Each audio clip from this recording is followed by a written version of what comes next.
Let me acknowledge that the Samwater Museum is located on the traditional territories of the Muskegowik and Inuit peoples, the Swampy Cree, signers of Treaty No. 5. My name is Keith Hyde, and I'm a settler scholar who grew up here in the Pas. I worked for the Samwater Museum as a summer student while I attended university. Now I've been working at the University College of the North for the last 10 years. I'm an associate professor of the Faculty of Arts, Business and Science, and I teach in the areas of English literature and religious studies. During this time of COVID-19, the Samwater Museum has been developing innovative ways of sharing some of the incredible stories and the rich history of the Pas, Opaskwayak Cree Nation, and the RM of Kelsey, including this webinar series. Although we'll only be scratching the surface of some fascinating yet complicated topics, I hope that this presentation will kindle a curiosity in you to learn more about our amazing region and to peruse the fascinating exhibits and materials at the Samwater Museum. Just be sure to observe the rules of physical distancing and, of course, wash your hands often. Today, I will be sharing some of my ongoing research into the life of the Cree missionary and educator, the Reverend Henry Budd Sr. The Reverend Henry Budd plays a crucial role in the founding, settlement, and education of what would become the PA and OCN. However, his travels and teachings encompassed people from several other communities, including Fort Carlton, Saskatchewan, Cumberland House, Fort Alicorn, Paw Mountain, Moose Lake, Norway House, and Grand Rapids. This presentation will have 4 parts. First, a brief thumbnail sketch of who Henry Budd was. Second, we'll take a look at his missionary and his settlement endeavors in northern Manitoba and Saskatchewan. Third, we'll take a whirlwind tour of a year in the life of this Cree missionary. And finally, we'll briefly examine the legacy of Henry Budd. So first, a thumbnail sketch. Sometime between the years of 1810 and 1812, a young boy named Sakachawaskum was born in Norway House. Sakachawaskum is Cree for going up the hill. His father was an unknown Cree man who died when Budd was a child. His mother's name was Washisu Ikwa, or Agathis, sometimes calling herself Mary Cocking Cook. She was the daughter of a well-known Hudson Bay Company employee named Matthew Cocking. Unfortunately, we know very little of Budd's growing up years in Norway House. We do know that in 1820, Budd's mother granted permission for her son to travel south to the Red River settlement with a man named the Reverend John West. John West was the first Hudson Bay Company chaplain in Rupert's Land. Now, of course, at this time, there was no country called Canada. Rupert's Land was, in fact, this huge geographical area in which all waters drained into Hudson's Bay. And it was under the control of a company, the Hudson's Bay Company, from 1670 to 1870. The Red River Settlement, of course, today we would know it as the Winnipeg-Selkirk region. And West, when he first arrived, he became convinced that someone had to start up a school for the children of the settlers and the indigenous peoples. And so that was his aim. So he took Budd and another indigenous boy down south to the settlement and began a school, which would later morph into St. John's College, and of course today we would know it as University of Manitoba. On July 21st of 1822, Sakachawaskum was baptized and renamed Henry Budd, after a friend of John West's, who was an Anglican priest back in England. So for 10 years then, Budd worked as a Hudson Bay Company clerk in the Columbia River District of New Caledonia, which today we would know as British Columbia. And during this time, he actually met his future wife. And so in 1836, after 10 years out west, he returned to the Red River settlement and married Betsy Work, who was the daughter of one of the chief factors with whom Budd worked. For the next 5 years, so from about 1836 to 1840, Budd worked as a farmer and a schoolmaster in the Red River district. And it was during this time that his incredible talents for teaching became known to the Church Missionary Society. As a result, in June of 1840, they decided to send him up to Cumberland House to establish the first inland Anglican mission outside of the Red River settlement. However, due to conflict with the Hudson Bay Company, Budd decided to return downstream and found the mission at a traditional Cree campsite near the flowing of the Pasqua and the Saskatchewan rivers. About 5 years later, in 1844, the Reverend James Hunter arrived from England to take over the work with Budd's assistance. In 1850, the first Christ Church was actually constructed. And in December of that same year, Budd was ordained as a deacon by David Anderson, the first bishop of Rupert's Land, who brought Budd down to the Red River settlement for some theological training. It's from this point that Budd began writing journals as a paid member of the Church Missionary Society, an evangelical Anglican organization in England, founded in 1799 to promote international missions. However, due to systemic racism at the time, Indigenous catechists only received half the pay as their European counterparts. On July 10th, 1853, so 2.5 years later, Budd made history by becoming the first Indigenous man in all of North America to be ordained as a full Anglican priest. He was then sent west to establish a mission among the Plains Cree at Nipawin, Fort Alacorn. So today that would be James Smith Cree Nation near Nipawin. So he spent several years there. After coming back to Devon Mission for a couple years when Hunter returned to England, he then returned to the Nipawin Mission for the next 12 years, so from 1856 to 1867. During this time, he experienced some intense personal tragedy as his wife Betsy and several of his children died of scarlet fever and other epidemics. During this time, the Devon Mission was overseen by a series of 4 non-Indigenous priests, and as a result of this, the mission began to fall into disrepair. And so, in 1867, the CMS asked Budd to return to the mission and try to rebuild and rejuvenate the area and the congregation. Budd was very reluctant to do so, but in fact, once he returned, he very quickly rallied the people and rebuilt the mission until his sudden death of influenza on April 2nd, 1875. Budd would have been in his early to mid-60s when he died. The burial registry for Christ Church, Devon lists his age as about 60. Second, taking a look at Budd's mission and settlement endeavors. Of course, the source for much of our information on Henry Budd stems from his own journals, which he wrote and sent to England from 1850 to 1875. This 25-year span gives us some of the most extensive written information on our region during the mid-1800s. For thousands of years, the high ground at the Pas-Océan was a traditional campsite where Indigenous people gathered at the ending of the summer hunting season while they waited for the trapping season to open in winter. 145 years ago, the mission sat atop Mission Island, near the southern bank of the Saskatchewan River.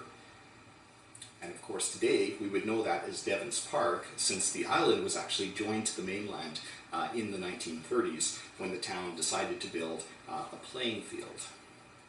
Of course, when Budd first arrived, most of the Indigenous people were living in tents and moving between seasonal campsites and winter hunting grounds. However, there actually was limited settlement and agriculture before Budd arrived. Joseph Constant, a retired fur trade employee who had worked in the Montreal region, had settled in the area, and crops like potatoes were already being grown. Joseph's son, Louis Constant, would become the first recognized chief of the Swampy Cree at Wapasquia. After securing some land, Budd built a rough log cabin, whose main room served as both a chapel and the schoolroom. Eventually, the first church was built on the southern bank of the Saskatchewan River, while a schoolhouse and teacherage surrounded by gardens was built on Mission Island. Budd also had a stable for cattle and oxen, which he lent to the people for plowing and hauling purposes. In order to establish his school and ensure regular attendance from children, Budd strongly encouraged the people to build permanent log houses and plant more crops. However, having a full church on Sundays wasn't his only motivation for encouraging the people to settle down. Budd was dismayed at witnessing periods of intense hunger when the winter fisheries failed, and hunters were noticing the dwindling number of big game animals at the time. Budd also grew alarmed at the spread of disease among the people, which he attributed to sleeping on cold, damp ground during the winter. Of Budd's 13 children, only 3 would reach adulthood due to frequent epidemics. After he returned to the Devon Mission in 1867, Budd observed that most of the houses were abandoned and had fallen into ruin, while the mission was run by the series of European missionaries. Within 1 year of being back, Budd excitedly wrote that Louis Buck was breaking up new ground for planting, and 6 new houses were being constructed. He was especially amazed at the speed of one house in particular, where, he writes, 2 or 3 families of the Bignells had joined to put it up. Budd's passion for the people's well-being fueled an unwavering commitment to serving his congregation, both Cree and European. Sundays were incredibly hectic. They began with 1.5 hours of Sunday school, followed by 2 daily services in Cree that stretched late into the afternoon. Later, Budd would arrange to hold evening prayer meetings in English at the local Hudson Bay Company fort, Fort Defiance, which was located about 100 meters west of the churchyard. Budd wrote, "I hope that this little service may have its blessing, for though they attend the Indian services sometimes, I have often been sorry to see them go without understanding anything." During the week, Budd taught in the mission school from 9 a.m. to 12:30 daily, except when the village children were gone with their families to the trap lines. Although he lamented the students' lack of progress due to their lengthy absences, Budd never criticized their parents' decisions. Commenting on a significantly empty schoolhouse one day, Budd wrote, "At this season of the year, it must needs be, as long as the Indians have no better way of providing for themselves the necessities of life than the old way of hunting furs." In the classroom, Budd taught the English language to his upper-level students. However, as a fluent and eloquent Cree speaker, Budd first taught them how to read and write in their own language. Although children were exposed to much Christian material on Sunday mornings, he also taught them elementary schools such as reading, spelling, writing, and arithmetic. Furthermore, by giving students clothing and daily rations of fish during the winters, he was able to alleviate some of the people's physical needs. Despite this very busy daily schedule at Devon Mission, Budd regularly attended to the needs of several other mission outposts, making semi-annual trips to Cumberland House, to Napoleon, and to Moose Lake. So, third, we're going to just take a brief look at a year in the life of Henry Budd. In addition to covering this very vast parish, Budd's branches were bending with the seasonal burdens of simply staying alive. Budd's excellence as an administrator really sparkles when you see him juggling the shifting tasks of every month. January began with Budd feverishly writing letters, sometimes all night, to send to the winter mail or the packet. This was the Hudson Bay Company mail, which of course was going up the Saskatchewan River towards Fort Edmonton. So any letters you wanted to send to Cumberland House, for example, had to be written in time to send them with the mail going west. He next focused on organizing the 3 winter halls that were essential to survival in the north: firewood, food, in this case fish, and fodder, so food for the animals. The winter hauling season was especially unpredictable, so these ramps had to be built then to allow the horses and oxen access to climbing the steep riverbanks. Whenever there was a heavier snow, the men had to go and tramp down on the trail before they would allow the animals to travel on them. And of course the hauling had to be completed before either the snow got too deep or the spring melt began, and that of course would have exhausted the animals. By the third week of January, now, the Hudson Bay Company mail is traveling back downriver towards Part Easts. So you had to quickly write all of your letters then that were going to be going to Norway House, to the Red River Settlement, and ultimately to England. And so Budd was feverishly writing all of his letters, and of course his important missionary journals, to send them to London. In February and March, Budd began preparing for the coming farming season. The remaining potatoes in the cellar had to be cleaned, ice had to be hauled into the cellar to help preserve their food. Once the spring thaw arrived in April, the winter gear, such as sleighs and harnesses, had to be cleaned and stored. The cattle were brought back from the winter pasturage around the Whitefish River area, the hay yard was cleaned, and new fencing was erected. In May, the stones were removed from the fields, plowing began, and the gardens would be manured. By mid-May, the mission gardens were planted with onions, carrots, cabbages, peas, and potatoes. This was followed by the sowing of barley and sometimes wheat. In early June, the garden beds had to be weeded and watered. By the end of July, hay was cut and then stacked for drying. Barley was harvested in mid-August, and in September, fishermen were hired and the nets were prepared for the fall fisheries, along with harvesting the potatoes. In October, the vegetable gardens were picked, the school and the outbuildings were plastered to secure them from the frost, and the wood stoves were set up.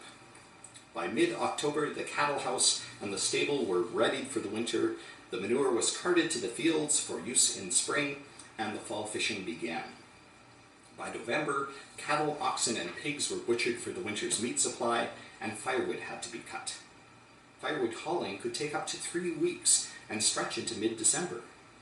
This was soon followed by a week of hauling hay. After the busy Advent and Christmas liturgical seasons, a meeting was conducted in which the whole community planned their annual wood-cutting, building, and seeding for the following year. And then the whole administrative Red River jig began its intricate twirl for another year. Faced with this daily survival work, how Budd found time for his full-time job of being a minister and schoolmaster was indeed remarkable. Not to mention the fact that he was also dispensing medicine and doing translation work at the same time. Well, finally, a look at the legacy of Henry Budd.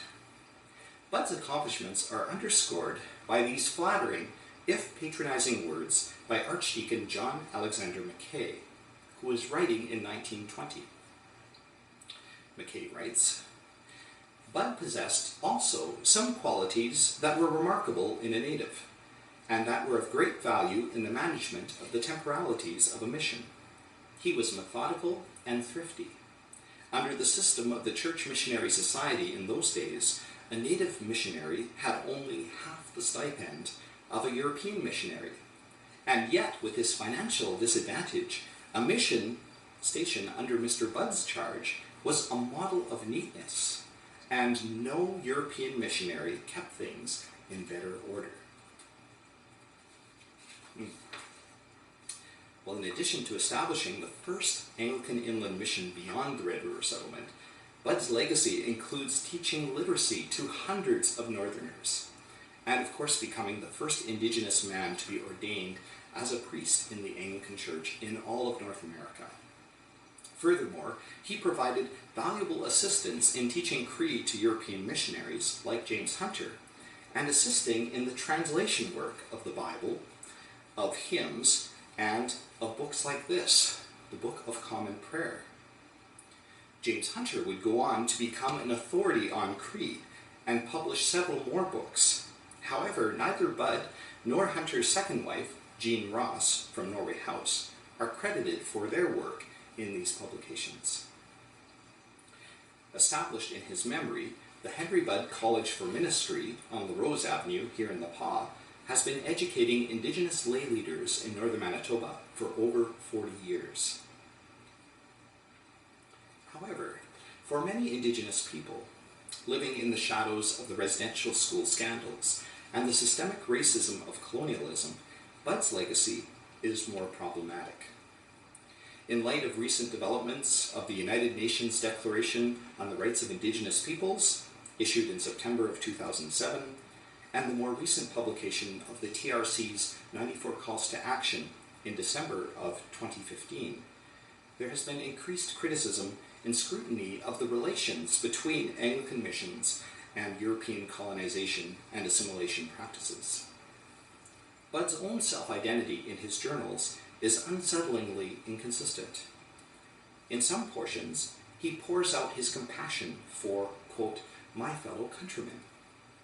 Once, when he was challenged by some Plains Cree over whether he had actually paid for the land on which the Napoleon Mission was built, Budd replied, I myself am a native on this soil and claim my right and privilege to establish myself in any part of North America without paying the natives for the soil. End quote. However, in other sections of his journals, he seems to remain detached and aloof from, quote, the Indians, especially regarding their traditional practices and spirituality. Writing about her great-great-great-grandfather and Budd's fellow catechist, Charles Pratt, the Cree historian Winona Wheeler critiques much of the content of Pratt's CMS journals for what she calls, quote, aggressive evangelical proselytism and self-righteous arrogance. In Budd's journals, you can also see incidents of that. For example, he once described a group of Cumberland House people who had converted to Christianity as formerly, quote, knotted conjurers held so long in Satan's chains. Budd's attitude reflects the exclusivism of European colonizers in general and Victorian evangelicals in particular. These zealous Christian missionaries thoroughly denounced indigenous spirituality and ceremony as foolish superstition at best and satanic witchcraft at worst. Although Budd was a strong promoter of European techniques and knowledge to assist their survival in the changing cultural and economic landscape, he did not recognize the ways in which indigenous spirituality parallels and can strengthen European cultures and European religions. Instead, because Budd was writing his journals for his CMS supervisors in England, some people have even wondered how many of his own personal views on these matters were openly expressed. Because we don't have any personal letters from Budd, we will never be able to fully answer those questions. Despite the aggressive evangelism and exclusivist claims of Budd's evangelical faith, his writings still provide extremely valuable insights into a dynamic and complicated period of Indigenous and settler interaction in northern Manitoba and Saskatchewan. As I continue to transcribe the unpublished journals of this extraordinary man, I'm still learning more and more about the incredible energy, the trouble-tested faith, and the amazing self-sacrifice of the Reverend Henry Budd and his many contributions to the history of our northern communities. I hope you too will explore that further by coming to examine the exhibits at our Sam Waller Museum. Thank you, and écoutez.